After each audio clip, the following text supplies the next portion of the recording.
Welcome back. It's another episode of Prepper Talk Radio, where we are here to help the ready-minded become even more ready-minded. We want to prepare you for anything that life will throw at you. We want to help you become prepared in anything that life specifically with regards to God, family, and country. And we're here and excited for another episode.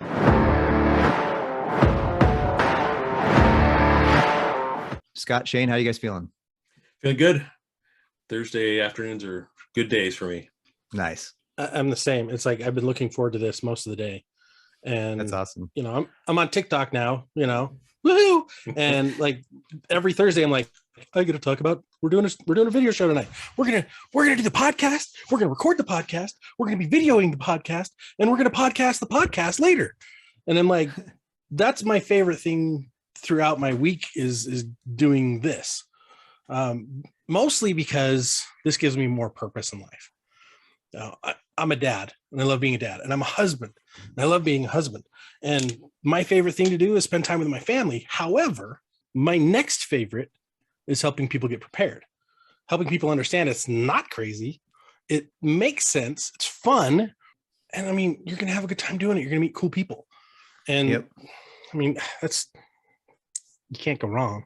Yeah, you know, and I'm a little more pessimistic than you guys. I mean, I think I'm very happy to do this. I love helping people. I love answering questions. Otherwise, you know, my head, boom, you know, I've got to get it out somehow. So that's why I'm here talking.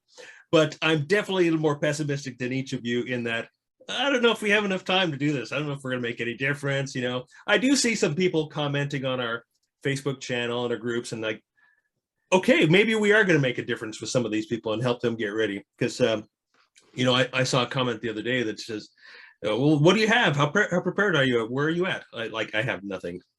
And my heart sunk when I saw that comment, honestly. And like, okay, we need to do something. But I'm still very pessimistic on how much time we have left. So no waiting, people. Get ready. Get ready. Here's my response to that, Shane. Shane and I are those two guys on the beach, and there's all these starfish on the beach that are washed up. Right. And I'm the kid out there picking up one and hucking it back into the ocean. And Shane walks up to me and he goes, "What are you doing? You can't save all of them." And I hold up one and I say, "But I can save this one." And I huck it back in. Or it's like in Goonies when everyone's pulling the coins out of the well. And it's like, this is my wish. That's somebody's wish. I'm taking this is my wish and I'm taking it back. You know, my wish is to help people get prepared. Even if that means one extra meal, my wish came true. Right. And I've done it at great personal loss over the last, 5, 6, 7 years now. Like, and that's okay. Because like the best example is like, we've been living on our food storage for the last 4 years.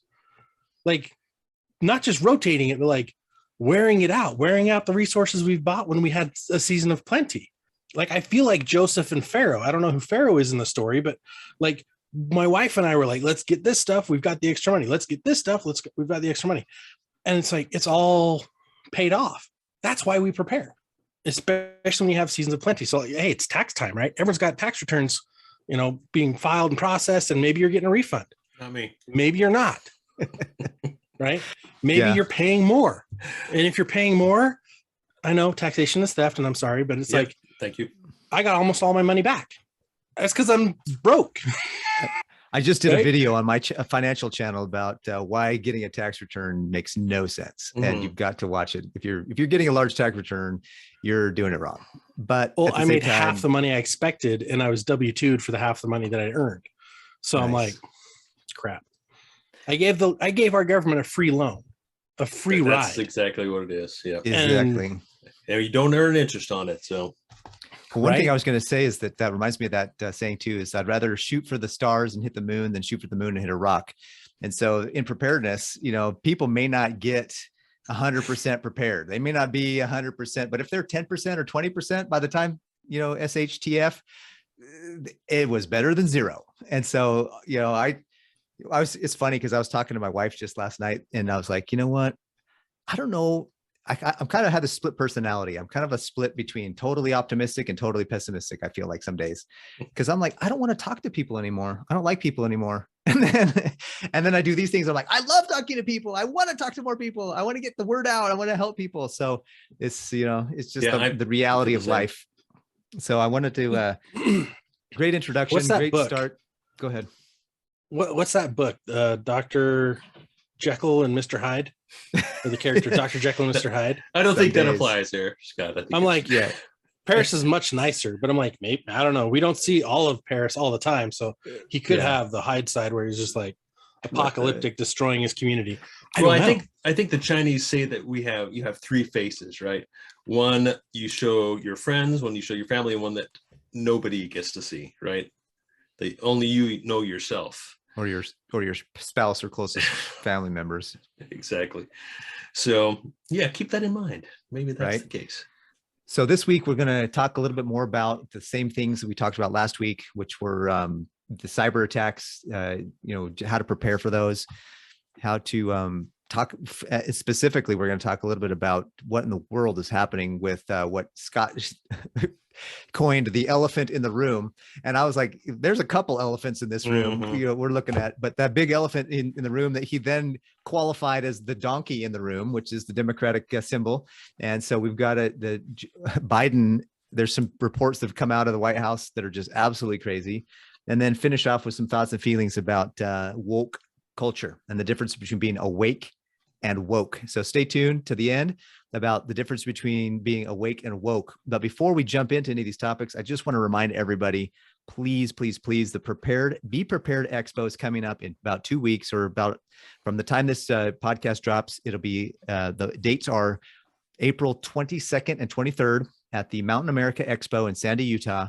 If you're anywhere near Utah or in the area of Utah or within a couple hours of that, it's going to be worth coming to. Friday, it's going to be 12 to 6, and Saturday is 9 to 6. We're going to have a booth there, and we're going to be interviewing and talking, and we're going to have some fun things that we're going to have. Make sure that you're also come and visit us. If you are there, make sure to find our booth, shake our hands, give us a hug, whatever you want to do. And let's just get to know each other, put a face to a name. The other thing is, please, guys, we're building our email list. It's going great. We're getting some good information out to people. In fact, we've got a whole resources page on our website at preppertalkradio.com. And that website, we're putting more resources there as we get them. And we're putting it up there. And if you put in your email address, you'll get access to the downloads that we have available. And Scott just did a video on our YouTube channel about a spreadsheet to calculate how much food storage you need. Fantastic information there. We've got Scott on TikTok killing it with some virals going there. He did a video on TikTok the other day about our Facebook group. And I kid you not, we probably I had to add them all too. I was like, man, what am I doing for the rest of the day? Adding people to our Facebook group. It was awesome. And I think we added 80 or 90 people to the Facebook group over a 24-hour period after he ran that. So join our Facebook group. We've got a lot of people communicating, sharing, and having some stuff there. We've got some other things coming up, Discord channels, other stuff to keep us off, the radar. So just stay tuned, just get on our email list, join our Facebook, because we're going to put everything in there first, and then of course you'll hear it here as we get it put up on our sites. We'll hear it. We'll put it on our podcast too. We'll talk about it. But and the nice thing is if you're on the email list, like we email out every time we do a new document, you've got access to that. Boom, it's there. And that actually grew by twice what the Facebook group grew by. So people are joining that and not Facebook, and that's fine. Connect with us wherever you feel comfortable, and the comments on TikTok from you guys crack me up. Some of you guys drop some of the most amazing nuggets of information. Some of you just you make me love my life. There's so many funny people, and the prepping community is just everyone's kind of circled about and helping each other. And I'm like the new guy to TikTok, but I'm the old guy to prepping. I've been doing this pretty much my whole life. I just didn't know it was prepping. So this is fun. This is exciting. And just engaging with you guys on whichever platform you're most comfortable with, that's where we want to be. And we're on all the podcasts channels. If you want to be on Spotify, go to Spotify. If you want to be on iHeart, go to iHeart. If you want to be on Spreaker, go to we're everywhere. So download, enjoy, tune in. Just don't tune out. Stick with us. It's fun. So I don't know if you guys heard the news. I know it was on Tucker Carlson this last week. But the Democrats, it says even, I think that the title of Tucker Carlson's video on YouTube was "Democrats have decided to replace Biden." I don't know if you've seen that YouTube video, but it is got some significant information. I think Biden at one point in the video gets lost in the White House. He's moving through a crowd and he doesn't know where he's going, turns around, looks for his wife. There was another scene where he and Obama had an interaction and he's trying to get Obama's attention and Obama's like totally ignoring him. And then at one point in the clip, it says Biden's up there giving a speech and he says, "Yeah, when my wife was in the White House and she and Michelle Obama were working together when she was the vice president." And I was like, wait, what? Did he just say his wife was the vice president? It's just like, there's some crazy stuff going on in the White House. What are you guys thoughts, feelings, or what else do you want to add to that? Well, my initial thoughts were, and he's not going to be around for much longer, it's the difference between left and right, because technically there's no left and right, in my mind, in my view, it's two sides of the same coin, two wings of the same bird, right? But the, previously, and I'm not good about talking about politics, but, previously when Trump was in the White House, they would pick apart every single little thing he did, right? And now these things are happening and the right doesn't say anything. They say nothing about it, not that I'm hearing, right? So I don't know if that's called hypocrisy or what, but it makes no sense to me. Nothing's happening. I mean, Trump, let's impeach him, at the drop of a hat. What's happening with Biden? I mean, everything's coming about around about his son, and his relationship with in Ukraine and with all that dirty business, and nothing's happening. So that's what stands out to me, is like, man, it's the left and the right are the same bird. Yeah, it's one group. In our nation, it's not, but in our government, it is, right? And not to get too deep into politics, but it's kind of funny because Biden doesn't know if he's president or vice president or what. This last week, Obama gave a speech and he introduced Biden as Vice President Biden. And then Biden came up on stage and introduced himself as Vice President Biden. And then a couple days ago, by the time you hear this, it's been a little longer, Psaki in a press conference talked about this is the Obama administration. What? Who's running this show? Like, come on, like, oh my goodness. It's just insane. Well, they've got to drop their little mistakes here and there to kind of actually advertise the truth of what's going on. Yeah, I don't believe that any of these politicians go out and say anything that's not planned. It's not scripted, right. It's all on purpose. It seems like it's not, and Biden does go off. It seems like he does go off and goes off the teleprompter, from time to time. But for me, I just take it, again, I'm very pessimistic that way. And it's to me, it looks all planned. And I haven't formulated all my theories behind it yet, but it's nefarious is what it is. When Biden gets up there and says at the end of his speech, he says, "I'm only supposed to take questions from you and you, or they tell me I'll get in trouble if I answer this question or that question." Like, he's the president of the United States.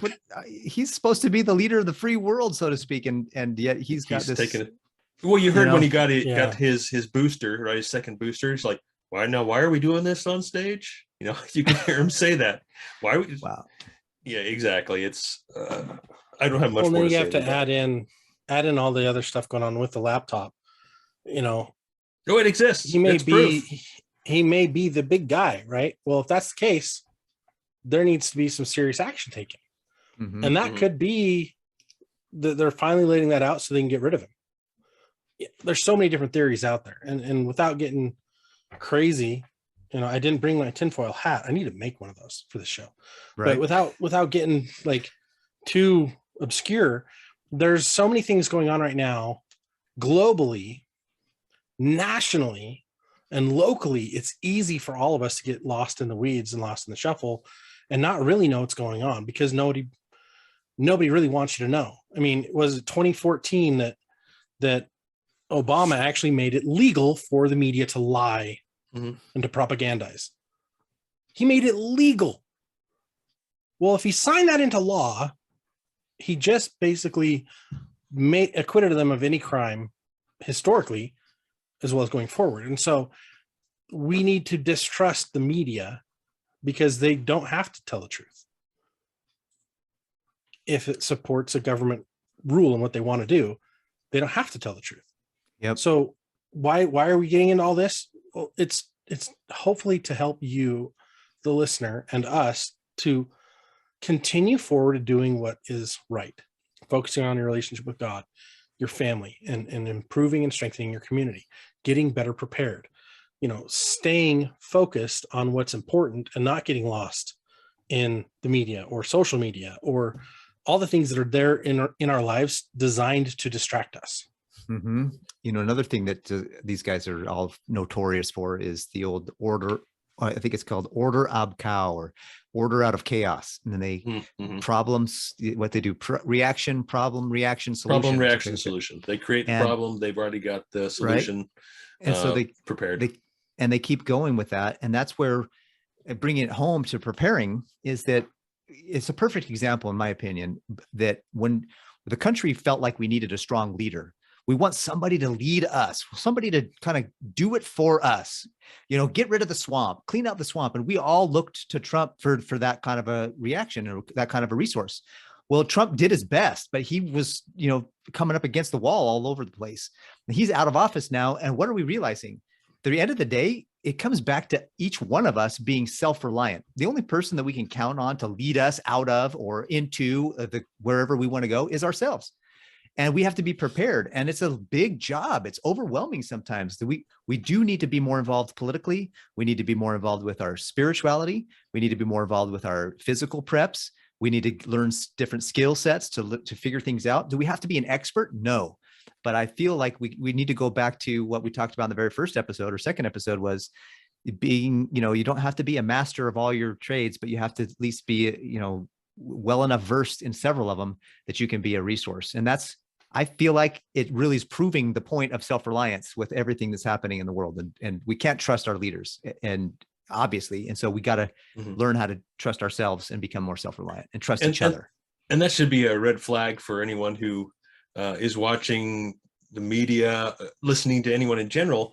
If they are leading you away from being self-reliant or self-sufficient, that's not possible to be completely self-sufficient. But if they're taking you away from that purpose, that red flag, red light in your head should go off. Like, oh, they want me to take a check. They want me to join their system. They want me to go get a loan, go out and sell, or go out and support the economy and spend some money, right? Like that's all counter to self-sufficiency, self-reliance. It's it's groupthink. And to an extent, we have to have community. We have to have some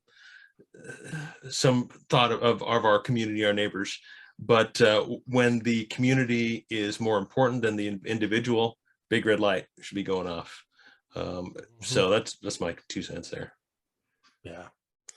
What's interesting is like especially in the prepper world, like we talk about community, our communities, right? Like-minded individuals, they understand their skill sets. We talk about them. Like you kind of create your inner circle of people. And that's why it's so important to have groups like our Facebook and Discord groups that you can come in and connect with other people and find out who's in your area that you can work with and trust and start building that relationship now. Right. Because really what happened if you go all the way back to the Revolutionary War, 3% of the population was like, we're done with England. We're getting out. 3%. That's it. Mm-hmm. They were the catalyst to creating this new country. And what happened? There were some people on the England side still, and they're like, I'm going to help them. We can't let this fall apart. And there's a lot of people that were like, oh yeah, that's a great idea. Let's get out of this thing. This is not helping us at all. Let's move on. And that is where we're headed again. But everything's trying to divide us so that we won't come together. Everything is designed to pull us apart. I mean, capitalism is great, but crony capitalism, which is what these major corporations, right? They're trying to do. Blackstone, what's the other big one? Well, BlackRock, Vanguard, BlackRock and Vanguard. Mm-hmm. They're like, we're going to do it this way, and they own majority of everything. So then you look at the stock markets and what's going on in the stock markets, and it's crazy. Yeah, I heard some look at what's going on with the wars, and it's all connecting. Yeah, I heard some amazing numbers this morning that BlackRock has under management $10 trillion. That's more than the GDP of I think it's Spain and Germany put together. So what kind of power do they have? What kind of influence do they have with that kind of currency? I'm not going to say money, because it's just digital. I mean, they don't have that in the bank. It's not cash sitting here or there. But and then Vanguard, I think, has like $7 trillion. Do you have any idea how much $1 trillion is? I think to count to $1 trillion, it would take like 32,000 years, something like that. To count 1, 2, 3. It's insane how much currency has been created and is out there. I know, totally different track, but it is hard to comprehend what's going on behind the scenes with, like you say, Scott, with the what's going on in the White House. We have no idea. We really have no idea what's going on. But anyway, get me back on track. No, so I was going to say that, Mark, I used to talk about when I would do a presentation to a brand new client back when I was, meeting with tons of clients brand new and in the industry of finance, and I would tell them what $1 trillion was. And I'd say, if you stacked $1 bills on top of each other, and you had $1 trillion or a couple trillion, I can't remember how many, it was either $1 trillion or 2 or 3 trillion. You could stack dollar bills on top of each other, and the stack would hit the moon and back, and then the moon and back. And so somebody even said that maybe $1 trillion, or I don't know if it was 1 billion seconds ago, was like Jesus was on the earth. It was like, that's how many. That's just to give you perspective on the vast numbers here. And I'm going to jump into something else that all of us agree on, that at least I think our community will agree on, is that we need to end the Fed, right? So the Federal Reserve is not, it's a total joke. It's not a federal, it's a private corporation. It's not owned or operated by the government. It's actually a private corporation run by the globalists that basically manage, control, and otherwise run our monetary supply. And like you said, Shane, they run the currency, which is not God's money. God's money is quick commercial. God's money is gold and silver. Thank you. And end of story. All right, moving on. Yeah, absolutely. Yeah. Another interesting numbers I heard the other day that apparently someone requested what is it called? Where you request a FOIA request, right? Freedom of Information Act request. And the Fed had to disclose how much currency was created and lended out to during the financial crisis. They've disclosed to some of the banks that some of the loans, but some of these loans to other countries and these other big banks, I think it was, what's the big bank in China? The HSBC. That's one of them. Yeah, they and I may be getting this completely wrong. I think you were talking about Deutsche Bank. But I think it was HSBC in particular. Okay. It was disclosed that the Fed loaned them. It was like $4 trillion, maybe it was $7 trillion, something like that, during this last, I think it was during the last 2 years for the pandemic. They're just loaning them, and this is not on their books. They have a $9 trillion balance sheet, right? That of assets they're buying, which are mostly mortgage-backed securities. They also lent out trillions and trillions of dollars to other banks and other countries. And, there's the list is, I don't think, been fully disclosed either. It's just unbelievable. Like I was kind of saying before, is what's going on behind the scenes. We have no idea. Trillions and trillions of dollars. No. Yeah, it'll never be. It makes more sense for them to create new loans to pay off the old loans, to create new interest, because they can multiply the interest 13, 20, 40, 50 times, however many times they want to, because it's not on anybody's books. And they can do that so that they have control, and they can maintain control. And that also creates a permanent cash flow for them. Like it's never in their best interest to pay off a debt. it's always in their best interest to create a new debt. Like, well, that's their product. That's what they're selling. They're selling debt. Yeah.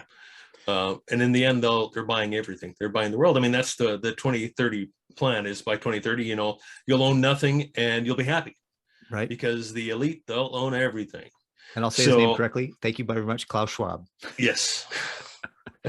The perfect Bond villain, right? Yeah, he is. He looks like it too. Oh my goodness.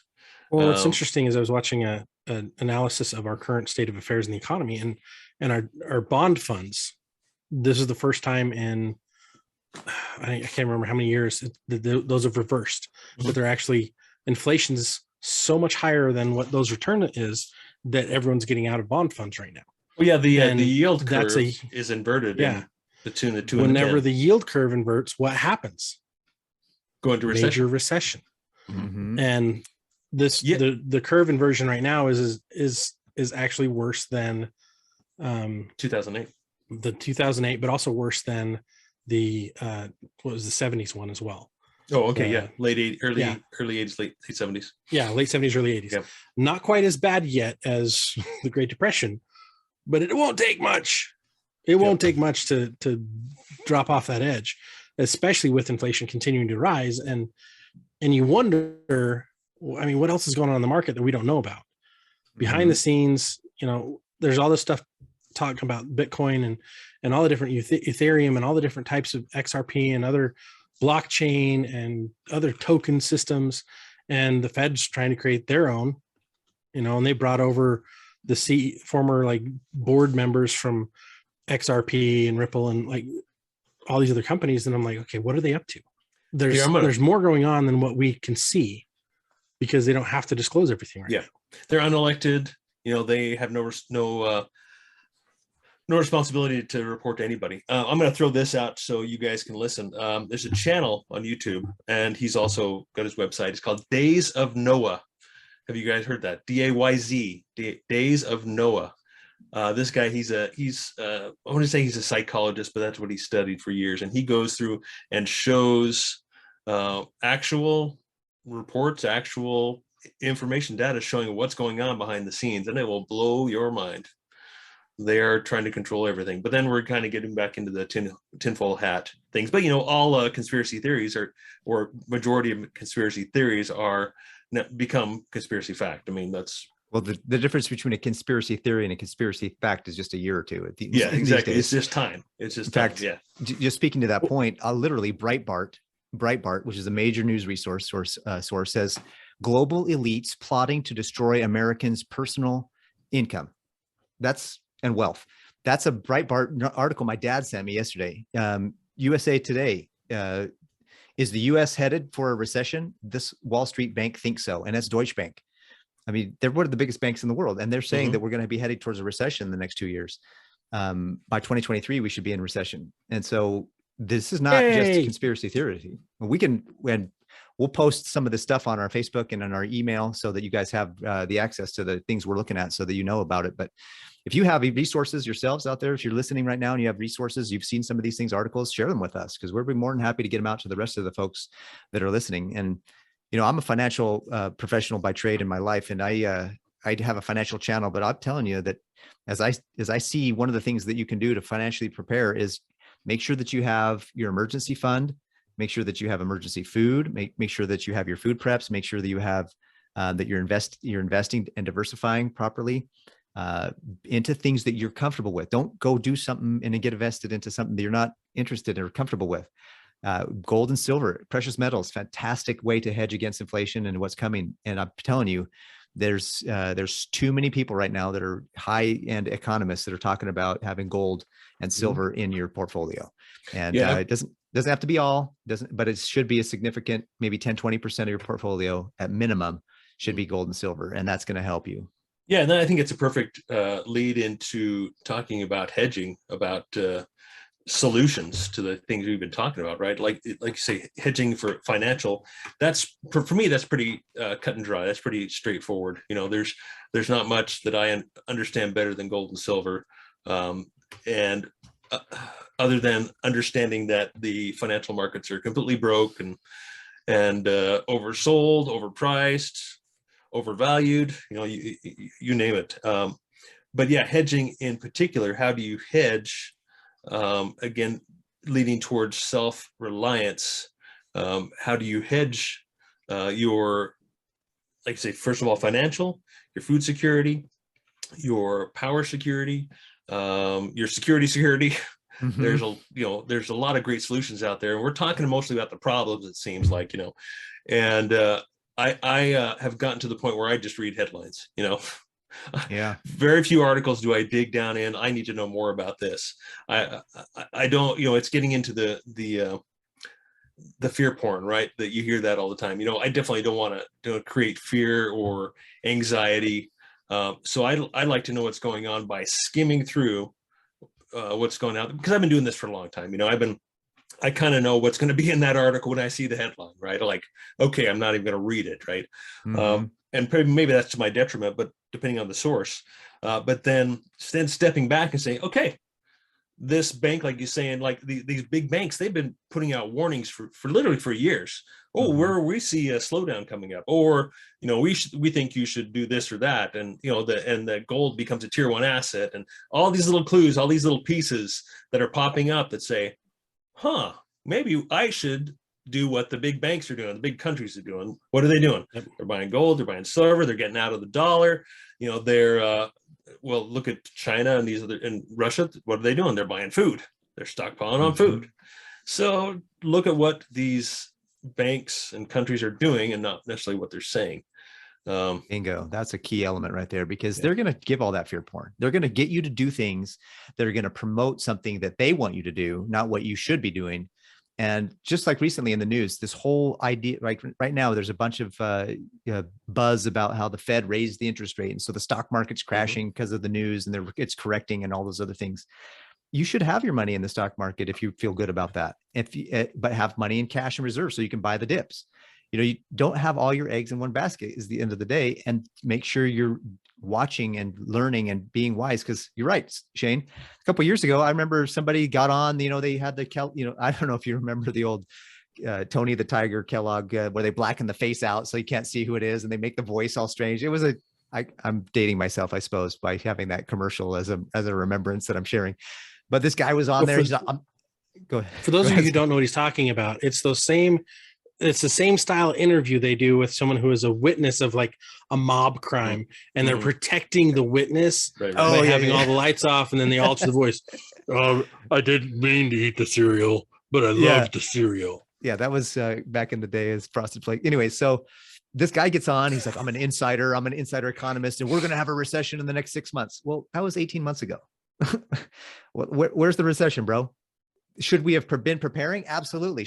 Was it a kind of a wake up call to me to get ready and do some things to be ready? Yes. But the sky's never falling as bad as they say it is. Number one, it's never as bad as they say it is. It may not ever be as good as they say it is. It's always going to be somewhere in the middle. And that's as long as you maintain that consistency and you just recognize, hey, you know what? This guy over here screaming that the end of the world's tomorrow. Maybe it is. This guy over here saying that we're going to be here for another thousands of years. Maybe it is. I'm going to prepare for tomorrow by doing what I need to do today. And just staying that steady course. Paris, I take the exact opposite. I plan for worst case. I go all in and just cross my fingers, right? Yeah. And then there's me, who I don't want to live in anxiety, which is the fear of tomorrow. I don't want to live in depression, which is what happened yesterday. I want to try to do as best I can with what I have, which is today. Today is a gift. That's why they call it the present. Nice. The best time to plant a tree was 20 years ago. The second best time, fruit tree, to plant a fruit tree is today. Like, yes, only getting a little bit prepared today is going to give you a little bit better opportunity in the future. But every day counts. As long as you've got a day, use that day. Mm-hmm. Use that day. Appreciate the things you have. Look at your situation. There's a lot of stuff, honestly, that most people have that's garbage in their home. Garbage. How many snowboards do you need? How many extra bicycles do you need? How many Christmas decorations or holiday decorations do you have that you haven't put up in the last couple of years? Like, there's Facebook Marketplace, and there's so many different websites you can offer these things up and sell, and then use that money to go get something that makes sense. Mm-hmm. Assets that are going to protect you against inflation and market crashes and market corrections. My favorite asset is food. Why? Well, because right now it's inflating like crazy. Mm-hmm. And I can't eat gold, and I can't eat silver, and I can't eat the stock market. I wouldn't That's even true. know how to try. I could pick up a piece of silver right now and try to chomp on it, right? But stock market's fake money anyways. It's all based on perceived value. So you've got to be a little bit more resilient when you put your money in the stock market, because you're trusting other people to manage that for you. You're trusting other people to run the businesses right? There's a whole lot of, like, you could go all over the place with it. But my personal opinion is the things people need the most are the things that are going to be the most valuable in the future. Mm-hmm. Have you guys beans, bullets, Band-Aids, the 3B, the absolute basics of preparedness. How about nails? What about nails? Absolutely. Okay, so see, here's something I want to read to you guys. See if you guys have heard this before. For the want of a nail. Have you heard this before? It's an old 1700. I think it's credited to Benjamin Franklin, but it might be even older than him. And I was just reminded of this again the other day. I'll read this to you. For the want of a nail. For the want of a nail, the shoe was lost. For the want of a shoe, the horse was lost. Mm-hmm. For the want of a horse, the rider was lost. For the want of a rider, the battle was lost. For the want of a battle, the kingdom was lost. So there's probably a lot of different ways to apply that. Of course, mine is, of course, hindsight. That's the first word that comes to mind after that is hindsight. Because you can't see what ripple effect something, not actually having a nail is going to, how that's going to impact you. So like you're saying, Scott, you can't eat gold, can't eat silver. Stuff is important. Everything's inflating. And that's another way to hedge the future. Buy your food now, and it's like an investment. If inflation is really 8% or 15% or whatever it is, maybe even 30% at this point, buying your food or whatever supplies you need now is going to save you 30% in the future, if you can even get it. Mm-hmm. Well, in the simple way to put it too is this: a lot of people get in the mindset, I've got to go buy a year's supply of food today. Especially in Utah, you hear that all the time. Go get your year's supply of food, and you go to the online stores and you can buy a year's supply of freeze-dried foods. Again, great if you can afford it, great, but it's not practical now or in the future to rely on that solution, right? You can buy it, and you've preserved a period of time in your life in the future. You're protected.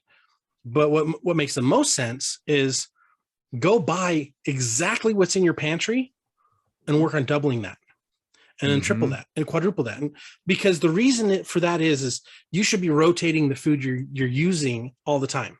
And if you do that, like I've got food I'm eating right now that I bought 2-3 years ago. And I've got like these cans of food. For example, a can of chili that I'm eating right now cost me 28 cents. I go buy a can of chili today at the store because we just went and bought some yesterday. It was $1.80. What? 15 ounces, 3.5 servings. Now that's nothing. Like if I went out to eat, that's stupid money at that point, right? And I still do it because I like my burgers and I like someone else to make them. I'm just weird, but like, it's nice to be able to go out and do all that stuff. But it's like a burger and fries today versus a burger and fries a year ago. It's gone up over 40%. Yeah. In a year. They say inflation's 7 or 8% right now across the board. Look at the cost of a used vehicle. I think it's gone up almost 30% this year alone. It's gone up almost 100% in the last 3 years. Yeah. I went to Taco Bell the other day with my little girl. We bought a quesadilla. She loves quesadillas. And the quesadilla, I used to pay like $2-3. It was like $4 or $5. I'm like, that's double. That's not 7%. I was just like, whoa. And then some of these places in town, they're like, after a certain time of the day, you go in there, they don't even have stuff. It's crazy. Yeah, so getting the right things makes total sense. Like nails. I've got family that used to be homesteaders that started in Virginia and worked their way west. Now they're in Idaho and Utah. and they would burn down their homestead to take the nails with them when they go to build a new homestead. Wow. That's legit. And that's the norm. That's how it used to be. They would burn down the home and then collect all the nails. Now remember, these are one-room homes. They're not that big. Yeah. But that's how valuable a nail would be. And resources like that are hard to just make. Waste not, want not. Waste not, want not. Use it up, wear it out, make it do or do without. And so I love that. All the things that we're telling you, like, to pay attention to, the solution to those is to make the practical application of what you're doing, what you're spending your money on, make more sense, not just for today, but for tomorrow. Like, are you buying your kids toys that are going to break in a day or two? Or are you buying them toys that are going to last for the next generation? They don't really make toys much that will last. Right. But if you can find the ones that do, get those. You know, are you buying things that have diminishing value or diminishing return? You know, investors will always tell you what, buy something that's going to appreciate, provide a dividend, or pay it, you know, give you interest. Buy something that's going to, you know, produce more. Like the wealthy trick is you buy assets that pay for your things. And then you get an asset to then pay for your new car. You don't just go buy a new car. And so we need to think about just our daily purchases that way. And it's going to do two things for you. It's going to give you peace, but it's also going to give you things that have way better value than what you've been buying the last few years or the last 30, 40, 50, 60 years of your life. It's going to change your mindset into a wealth mindset, which is going to give you a foot up in preparedness, because you're focusing on, instead of buying this shiny new thing or that shiny new thing, you're going to look at it and go, do I really need that? And I think right now, that applies to a lot of things. Obviously, like you mentioned, used cars. Right now, buy a used car, it's just going to go up in value. If you can imagine, if China does take over Taiwan, what's going to happen to our semiconductors? You know, used cars are going to continue to go up in value. So I know that's happened with all of my vehicles in the last couple of years. They've become assets. They are liabilities in truth, right? But they become assets where I could turn around and sell them for more. And same, you know, because of inflation, same with the food, same with ammunition. You know, I purchased a good chunk of my ammunition, or say most of it, several years ago when it was still cheap. And now I consider that an asset, right? So things, stuff. And does it make you not want to shoot sometimes? It does.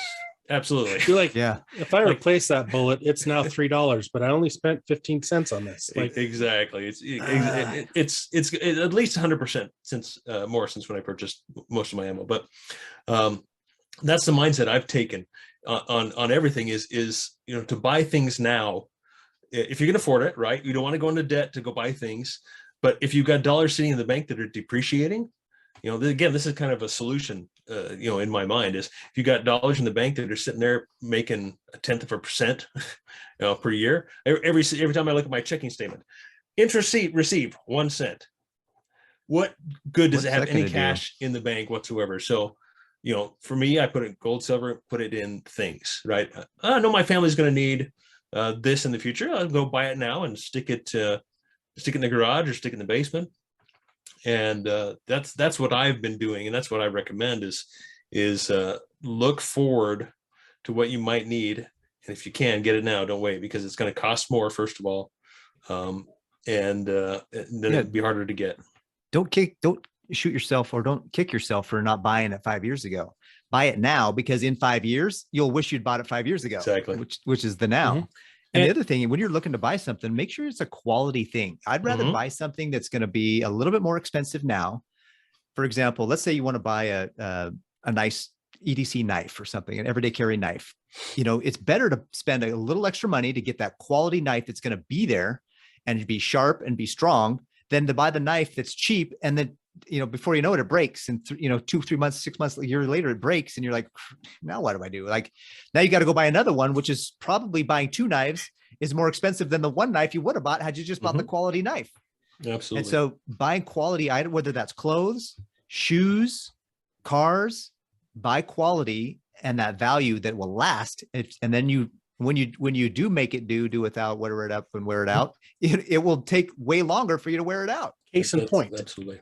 Yes. Buying something that's used, oftentimes is better quality and better lasting than a lot of the new stuff. Like I like certain types of knives. Like I carry this knife all the time with me. That's my daily EDC. However, in my bag, I carry this knife.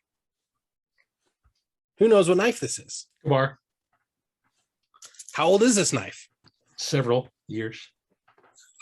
Probably, this one is probably 20 years. For those of you this that are one listening, is older than me, probably. Mhm. Like, well, maybe not quite. But this Army Navy surplus. There are certain things that last longer. I've got shelves of things in my garage that are tools that are older than me, older than my dad. They were my grandfather's things. And I've got stuff that I wish I could have gotten from my mother or my wife's grandparents. When they passed away, they left it with her aunt. When her aunt passed away, she gave it to her brother, and he didn't know what to do with it. And so he went and sold it all. no. And I'm over here like ripping hair out. I'm like, no, I'll buy him. And he sold us some jackwagon online. And I'm like, I need those. They're hand tools, chisels. There's hand saws. There's hand drills. Like there were so many good, like really good tools. And my dad has some of those. And I'm like, Dad, if I ever need them when the grid goes down, like I'm coming to your house and borrowing tools. Like he's got tools that are like 80, 100, 150 years old that last. And he was a contractor. So he's got power tools also that they're corded, but they use less power and they're stronger than the stuff you buy now. Like he's got a Hitachi saw that is super old. He's got a whole bunch of different products that are Milwaukee, and those things don't break, and he maintains them. So take care of the things you have, maintain the things you have. And if you can't afford the new one, that's probably better. Go look at what else is out there on the market. Look at the Facebook marketplaces. Look at, here in Utah, KSL.com. Look at the classifieds online, find something in your local community and get the used stuff. Like in the group on our Facebook page and also on TikTok, people are talking about, oh man, I go get all that stuff all summer long. You can get it for like 5 cents, 20 cents, 50 cents. It's all at garage sales. All the stuff you need as far as tools, as far as books, like you can find them at garage sales because people are clearing that stuff out all the time. Whenever there's an estate sale and they do a garage sale, oh my gosh, that is like the cornucopia of prepping stuff. You're going to find a ton of good stuff.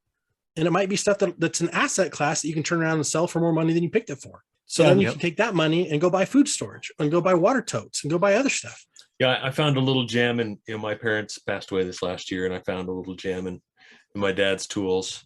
It was an axe head. It was stamped Sweden on the axe head. Swedish steel. That's some of the best steel for axes. And I took that axe head, I put a new handle on it, and it's I would say it's probably 50, 60 years old. It's like it's brand new. I mean, sharpened it up. And so you're absolutely right, Scott, is these old tools. And you kind of have to know what you're looking for, right? Because there could be some Harbor Freight tools out there, right? Even though the side of the building says quality tools, best price. Like, okay, if you're comparing quality to price, okay, maybe you could use that word quality, right? But don't tell me they're quality at Harbor Freight because they're not the quality that Scott's talking about, right? Yeah. So you do have to have a little bit of practice to know what tools look for, what kind of steel look for, what kind of knife to look for. That takes some knowledge, and feel free to ask us because like as you can tell, I'm happy to regurgitate my knowledge, information on tools and knives. And so we say, hey, what knife should I get? What steel should I get? Because you can go overboard and you can go too cheap too. So there is a happy medium on a lot of things. And we're going to have resources like that Absolutely. eventually as we get going here, where we already have some resources on our resource page and different links to where we would go to buy food storage if we bought food storage, where we would go to get the books that we would read to be prepared. So we have links on our website, links in our Facebook group. We're going to have links everywhere else on our email list for sure. And so for sure on our website, all those resources. If you want to know what knife we would buy, we're probably going to have a link eventually that will give you the chance to click the link and go straight into Amazon or wherever and buy that knife. And then that helps support the channel, helps keep us going, helps keep the goal of getting people better prepared, and gets the word out for what we can able to do to give us more resources to do that. And so just a quick commercial on that for the website, for the Facebook group, and for the links that we have available for the different places that you can go buy food storage and other things for us. And in the beginning of the show, we did promise we would talk a little bit about the difference between being awake and being woke. And I had a quote that come to mind this week as I was preparing myself for that topic of being the difference between awake and being woke. And so it comes from John Adams. It says, "Our Constitution was made only for a moral and religious people. It is wholly inadequate to the government of any other." And to me, being awake to what's really going on, what the truth is no better embodied than we see in our founding fathers and what they did and what they created in this whole constitutional republic, this democratic republic that we have, that they created, not a democracy like Shane shared last week. And I'm sure you'll talk more about it, but I tell you that if we really truly embrace the founding fathers and the principles of what they're saying here, a moral and religious people, that's what the whole design of this country was. We came here with an "in God do we trust" mentality. We came here for religious freedoms. We came here to be able to worship God in a way, how, where, or what we may. And we came here for those freedoms and those liberties. And that's being really attacked. It's serious. It's like a war, honestly, with the woke crowd having a war against these moral and religious principles and these principles of liberty and freedom. And it's this idea of the hive mind and the community. Shane, you shared this, and I'm going to turn it over here in a minute, but you shared that the attack on the individual is something that we really need to be aware of. And I was like, man, that is legit. That is right now we have, don't do anything unless it benefits everyone. Well, where in the heck is that in the Constitution? Where in the heck was that in the founding fathers? Exactly. That's one of the problems with our schools today. They're teaching kids to be robots. And we're going to have we're going to have some people, I'm negotiating right now with some people to come on who are experts in things like CRT and SEL and some of the things that are going on in our schools with the schools, parent teachers and the school board meetings. And so we're going that direction. If anybody has any comments or questions or concerns about that, put them in Facebook group or send us an email or message, and we'll make sure we get that kind of stuff as well. But I just know that we need to be awake, not woke. Yeah, I was going to say, Paris, the opposite to your example there of the Constitution, as in the woke crowd are those who believe the Constitution is a living, breathing document, right? That, it can be interpreted. It's not in a foreign language. It's in English. It doesn't need to be interpreted, right? It's right there. Read it as it is, and it's easy to understand, just like Second Amendment. Shall not be infringed. What is there not to understand about that? So that's I think the opposite of being awake and being woke when it comes to the Constitution, as an example. Woke is to me is a distraction. The entire woke movement is a distraction from reality, and it keeps people in this paralysis of having to try to constantly debate, argue opinions or a stance, and it never gives them a chance to think critically. It never gives them a chance to take personal responsibility on how actions, words, and behavior impacts society and others, because they're so focused on how they're hurt and how everyone else who had nothing to do with it hurt them. And I'm really like broadening this out as and oversimplifying this as much as I can. But awake means, in my purview, awake means I'm aware of what's going on. I see a need from a standpoint of I am a son of God. I am a child of God. And everyone that's listening to this, I believe wholeheartedly you are a child of God. You are my brothers. You are my sisters. You are my cousins. You are my family. I don't want to lose anyone in my family in a disaster. And the disaster that's coming is a disaster of brother versus brother. It's worse than it's going to be worse than the Civil War, in brother versus brother, sister versus sister. And a lot of you listening right now, you're like, you probably have family that you guys are fighting over these same topics. And you've got family that doesn't understand when you say, hey, we need to get better prepared. Let's buy a little more of this. And they're like, what? You're crazy. That'll never happen. Right? But awake is listening to God, reading your scriptures, paying attention to the real needs of the world. You said the Constitution is not a living and breathing document. Well, to me it is. And I'll explain why I say that. It is not to be interpreted because it speaks for itself. It is not to be changed because when you do that, you're defiling a living being, right? If we're going to use that type of interpretation, you don't cut off the arm because it offended you. You don't cut off your face and throw it aside because you don't like the way you look. When you do that, you destroy that. You destroy the thing that is most beautiful, which is the person, right? We were founded as a republic if we could keep it. Mm-hmm. If we could keep it. Now, in addition to that, there are some of us who are fighting to keep it. And many of you who are listening are fighting to keep it. And that's why we've resonated so well with each other, because we want that. And those are the people, you are the people that are going to be able to rebuild society, because you're going to withstand what's coming. You're creating an anti-fragility in your life, a resilience, if you will, by getting better prepared. Even if you don't have everything figured out, you're willing to work with other people. That's awake. You're willing to serve, to help, to listen, to discuss, to debate. And if you don't believe me or agree with me, that does not change how I perceive or view or appreciate or love you. That's awake. Woke means you have no value if you disagree with me. Yep. It means you lean And to that's why your we need own to be- understanding. It's woke is, and I don't know how to properly express this, but it's kind of what we were talking about a little bit last. I was alluding to the end of the program last week, is that it's a society thing. It's a culture thing, right? It's putting our trust in someone other than God. It's putting it in our professors, our teachers, the authorities, the people who wear the white jackets. Those are the people who are woke, if you ask me. That's true. And you're creating idols. Mm-hmm. Mm-hmm. You're creating idols who you then worship. Yeah. And how do they worship?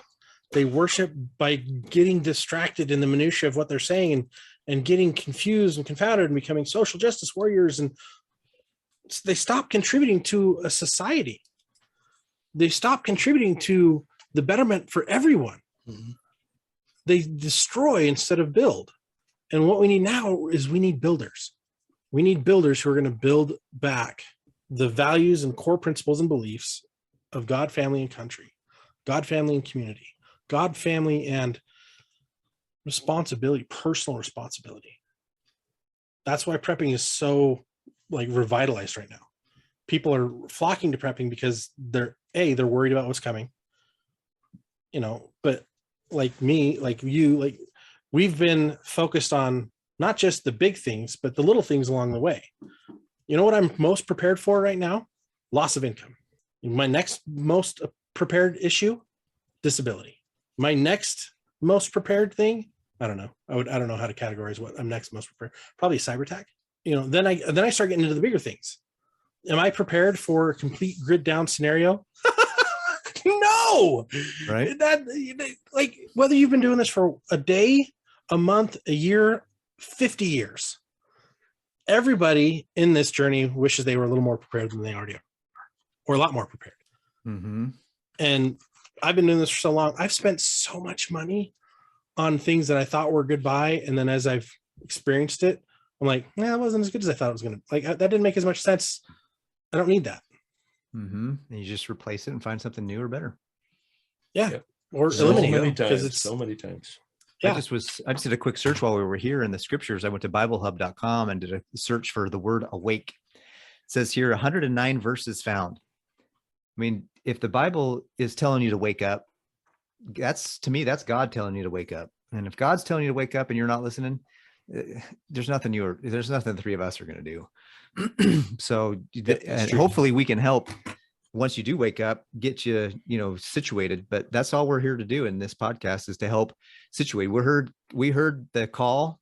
We got the call from God that it was time to wake up and look around and take responsibility for yourself, not hope for other, not trust in the arm of flesh.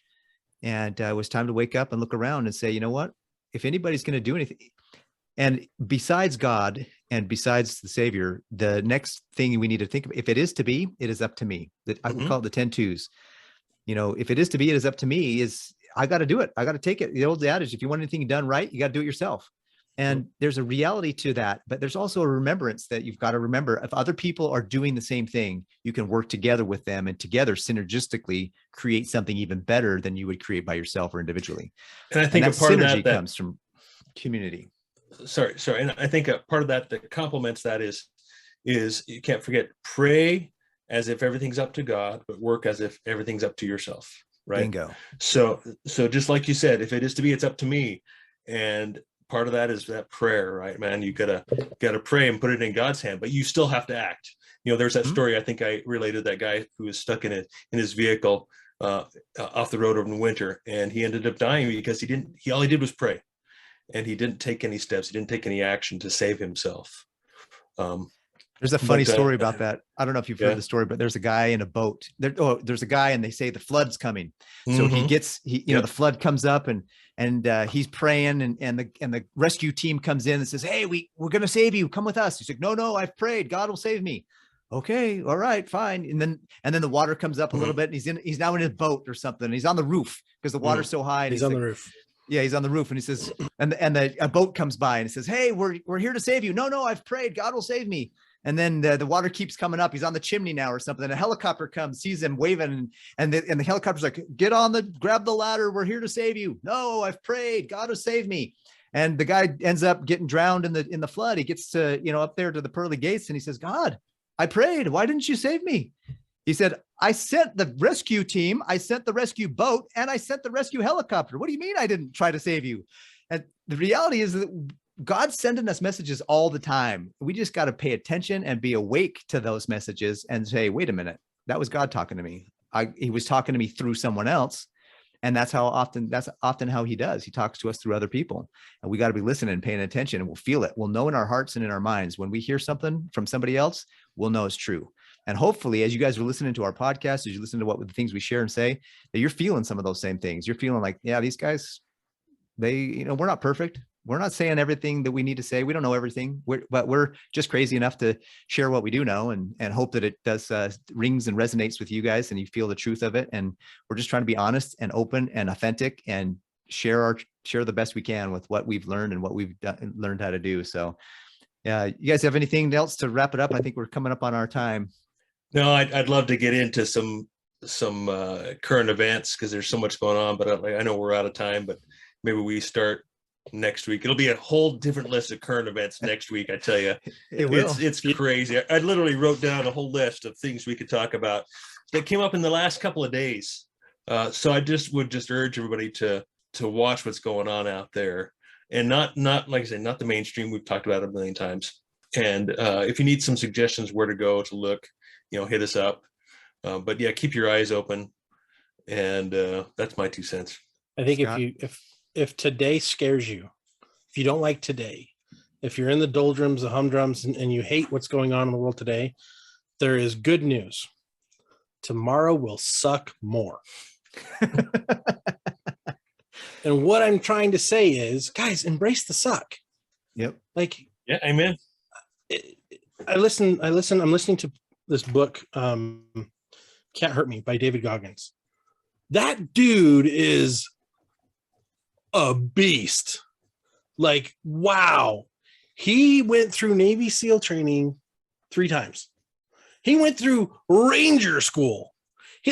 He's an ultra marathoner. He also went and broke the world pull-up record.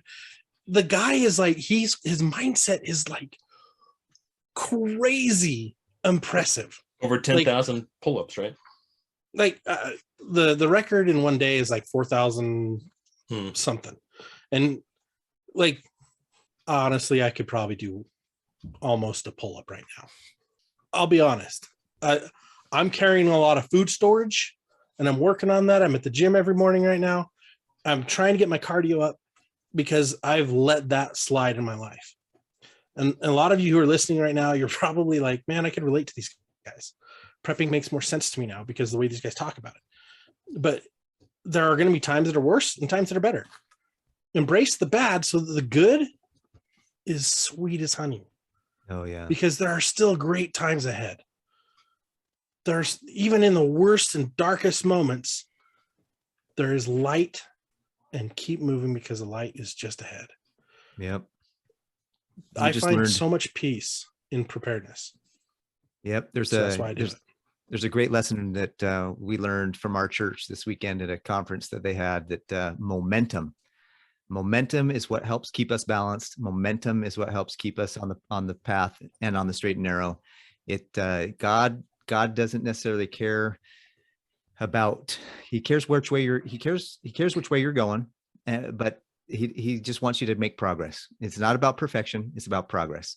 And if we're progressing every day, doing something a little bit better than we were yesterday, then we're on track. We're right where we need to be. And so, one more quick commercial, guys. If you're listening, thank you so much. We really appreciate you tuning in this week and downloading and listening and watching, and wherever you listened, on whatever platform you listened, jump onto our website, preppertalkradio.com.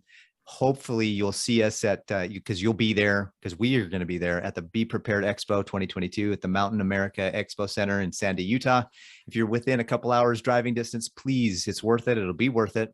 There's going to be some great knowledge, networking, information, gear, ideas, everything prepper will be there. And we've talked to the owners, the CEO. Go back a couple of podcasts ago. You'll hear our interview with him. We're going to have some interviews with some people coming up. And so keep in touch, keep subscribed. And we really appreciate you listening. Have a great day. Have a great week, and stay prepared, be prepared, and be ready-minded always.